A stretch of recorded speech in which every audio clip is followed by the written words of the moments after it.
माँ का कर्ज जिंदगी भर नहीं उतारा जा सकता। एक बेटा पढ़ लिख कर बहुत बड़ा आदमी बन गया।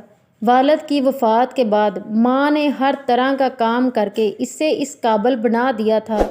शादी के बाद बीवी को माँ से शिकायत रहने लगी कि वो इनके स्टेटस में फ़िट नहीं है। लोगों को बताने में इन्हें हजाब होता है कि ये अनपढ़ इनकी माँ है, सास है। बात बढ़ने पर बेटे ने एक दिन माँ से कहा, माँ, मैं चाहता हूँ कि मैं अब इस काबिल हो गया हूँ कि कोई भी कर्ज अदा कर सकता हूँ।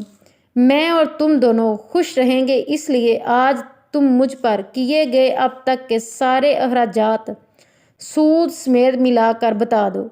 मैं वो अदा कर दूंगा, फिर हम अलग अलग सुखी रहेंगे। माँ ने सोचकर जवाब दिया, बेटा हिसाब ज़रा लंबा है, सोच कर बताना पड़ेगा, मुझे थोड़ा वक्त चाहिए। बेटे ने कहा, माँ कोई जल्दी नहीं, 2-4 दिन में बात करना। रात हुई, सब सो गए। माँ ने एक लोटे में पानी लिया और बेटे के कमरे में आई। बेटा जहाँ सो रहा था उसके एक तरफ पानी डाल दिया। बेटे ने करवट ले ली। माँ ने दूसरी तरफ भी पानी डाल दिया। बेटे ने जिस तरफ भी करवट ली, माँ उसी तरफ पानी डालती रही तो परेशान होकर बैठ गया। माँ, ये क्या है, मेरे बिस्तर को पानी पानी क्यों कर डाला?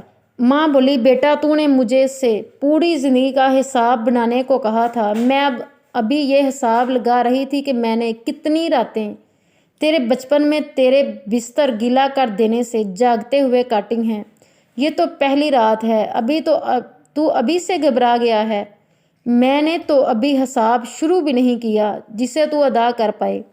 माँ की इस बात ने बेटे के दिल को झंझोर के रख दिया। फिर वो रात इसने सोचने में ही गुजार दी। शायद इससे ये एहसास हो गया था कि माँ का कर्ज जिंदगी भर अदा नहीं हो सकता।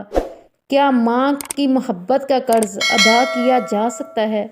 Please like and subscribe this channel. Thanks for watching. जज़ाकिल्लाह।